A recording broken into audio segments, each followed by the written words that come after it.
Which Stephen A. Smith joins us live on SportsCenter. Stephen A., what's the word that comes to mind when you watch LeBron play these days? Domination. That's really what it comes down to.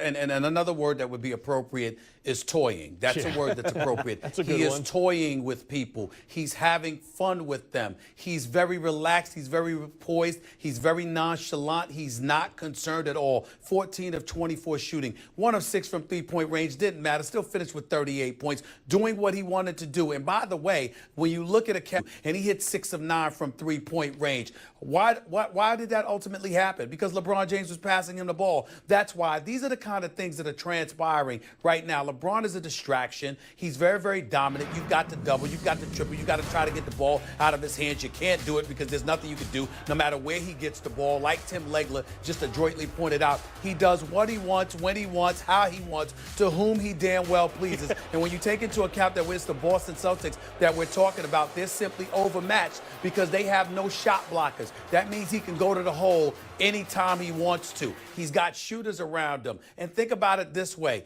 Kevin Love and him did their thing. Kyrie Irving had a relatively subpar night with 4 of 11 shooting and you know, it's scoring just 11 points. J.R. Smith played 22 minutes, attempted just 2 shots. Kyle Korver, your supposed other sniper, shot 1 of 6 from three-point range, and still the Cleveland Cavaliers were in cruise control. It was complete domination as far as I'm concerned, and the only suspense left in this series after one game, after 48 minutes, is whether or not it's going to be a sweep. Can Boston win game 2? Because I can assure you, if they don't win game 2, they damn sure ain't winning games 3 or 4 in Cleveland. You can scratch that. So it's just a matter as to whether or not game 2 will decide if it's going to be a sweep. It's that simple because LeBron is on another level, reminding us all there is simply levels to this. It's like your big brother playing Nerf against you for sure in the bedroom. How do you think he arrived to this point, Stephen A.? You've watched him from the moment he came into the league. He is just a man in full now. He's completely confident to get what he wants. Talk about that journey and maybe what was the biggest reason he arrived to this point.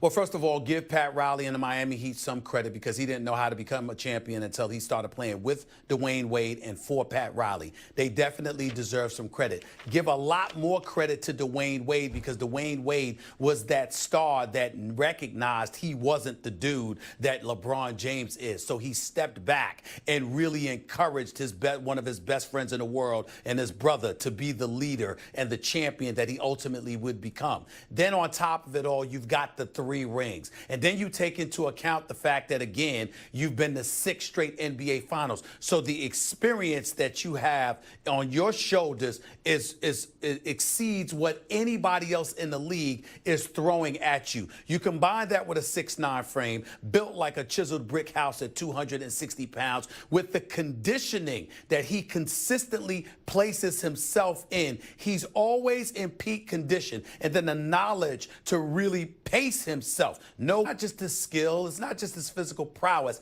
not just even his basketball IQ, his level of overall intelligence based on sheer wisdom, not knowledge, but wisdom, because he's been there and he's done it, far exceeds anybody that's going against him. So what it's going to take is an army of men to knock this man off. One man, maybe not even 2, is going to pull it off. Even if you're talking about, and we all know we're talking about Cleveland versus Golden State, you're going to not just need Steph Curry. You're not going to just need Kevin Durant. You're going to need both of them and for either Draymond or Klay to show up to derail LeBron James the way that he's looking right now. He's just on a mission to remind everybody. We've been chirping all year long about the Golden State Warriors. Y'all must have forgot who's the reigning defending NBA champions. It's April and May and June is approaching now. It is time for me to remind you just who the hell I am. That's what he's saying.